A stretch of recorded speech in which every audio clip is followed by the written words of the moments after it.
Let me ask you something.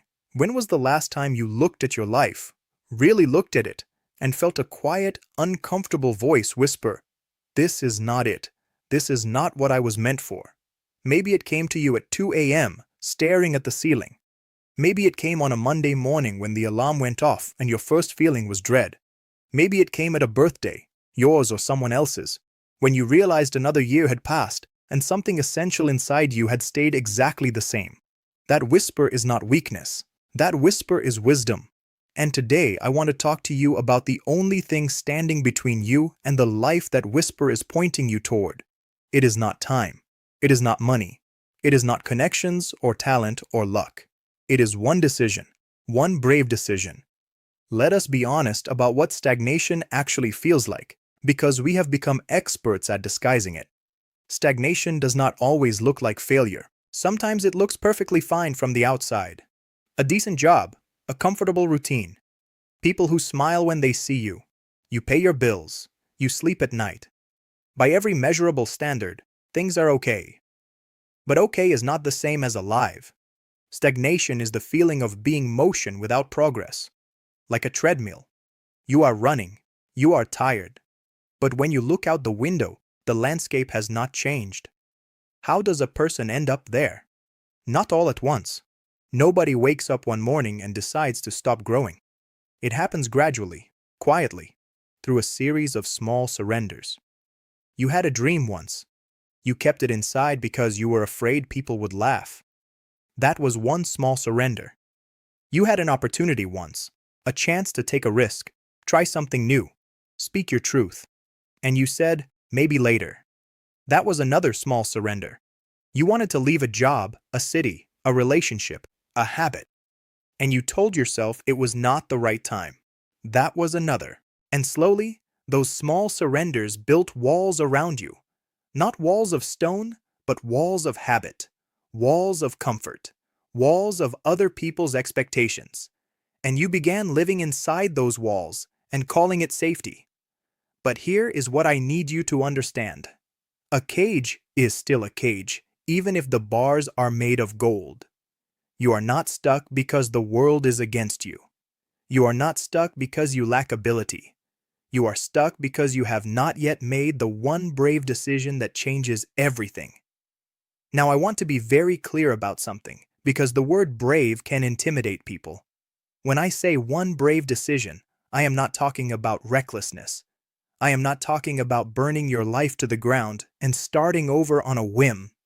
I am not talking about ignoring responsibility or acting without thought. A brave decision is not the absence of fear. It is the presence of intention despite fear. Brave decisions come in all sizes. Some of them look enormous from the outside. Quitting a career, moving to a new city, ending a relationship that has been quietly draining you for years. But some of the most life-changing brave decisions are invisible to others. The decision to stop apologizing for who you are. The decision to say no to something that steals your energy. The decision to begin, today, imperfectly, without all the answers, instead of waiting for a perfect moment that will never arrive. The decision to believe that you are worth the effort. These are brave decisions. And here is the most important thing I can tell you about them. You will never feel fully ready. We have been sold a lie. The lie says, prepare more, research more, wait until the fear goes away, wait until the timing is right, wait until you have enough. But readiness is not a feeling that arrives before the decision. Readiness is a feeling that is born from the decision.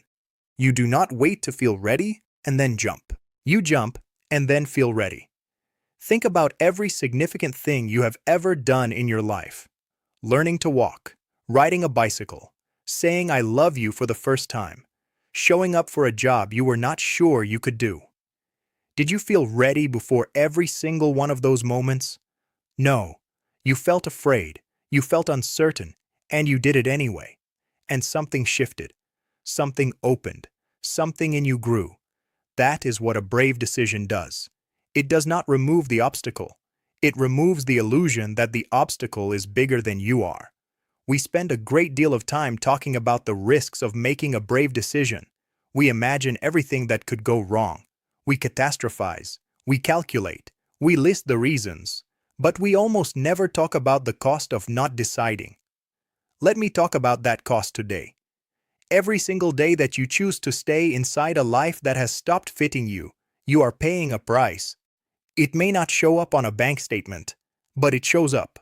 It shows up in your energy, that slow, dragging tiredness that is not about sleep. It shows up in your creativity, that dull, dried-up feeling when you try to think beyond the routine. It shows up in your relationships, when you are physically present but emotionally absent because part of you is somewhere else, dreaming of a life you never gave yourself permission to live. It shows up in your health, because unresolved longing has a way of making its home in the body. It shows up in how you talk about yourself, the quiet dismissiveness when someone asks about your dreams. Oh, that was a long time ago. I was young. The cost of not deciding is not dramatic. It is not sudden. It is slow. It is accumulation. It is a life that gets a little smaller every year because you kept choosing comfort over calling. And here is the cruelest part. The longer you wait, the more the fear grows. Fear is not like fine wine. It does not get better with age. Every day you spend not making the brave decision, the fear of making it becomes slightly more powerful. Because now you have invested more time in the old life. Now you have more to lose. At least that is what the fear tells you. But what you actually have is more to gain. You are not starting over. You are starting from experience. Every year, every lesson, every failure you have collected along the way, none of that disappears when you make a brave decision. It all comes with you. And it is the very thing that makes you capable of what comes next. So what does it look like practically to make a brave decision? It usually does not come with dramatic music. It is rarely cinematic. Most of the time, it is quiet.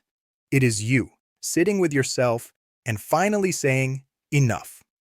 Not enough in the sense of giving up. Enough in the sense of enough waiting. Enough shrinking. Enough pretending. Enough postponing. Get honest with yourself about what the brave decision in your life actually is. Not what you think you should do. Not what will impress people. Not what makes logical sense on paper. But what you know, in that deep, quiet place that is always honest, you need to do. You already know what it is. You have known for a while. Maybe it is the career change that terrifies you. Maybe it is the conversation you have been avoiding for months. Maybe it is the habit that has had power over you for too long. Maybe it is the creative work, the writing, the art, the music, the business, that you have been putting off because you are not sure it will succeed. Maybe it is simply the decision to take yourself seriously.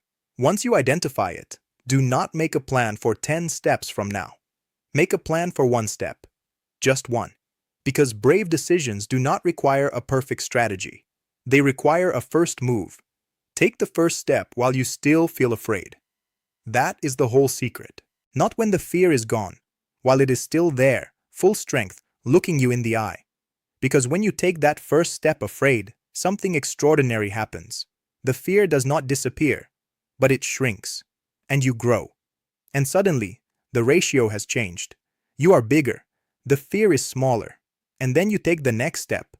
I want to prepare you for something, because nobody talks about this enough.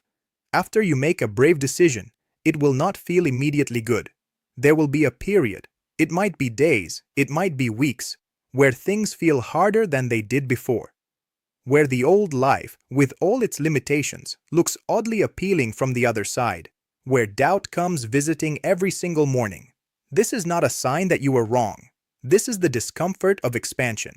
When a seed breaks open to become a plant, the breaking is not pleasant for the seed. But the breaking is necessary. The discomfort is not the enemy. The discomfort is the process. Stay with it. You will also find fairly quickly that you begin to feel more alive. Not because everything is suddenly easier, but because you are finally in motion in the direction that is yours. There is an energy that comes with alignment, with living in the direction of your actual self, that no amount of comfort can replicate. You will start to notice things differently. Problems that seemed impossible become interesting. People who are on the same path begin to appear.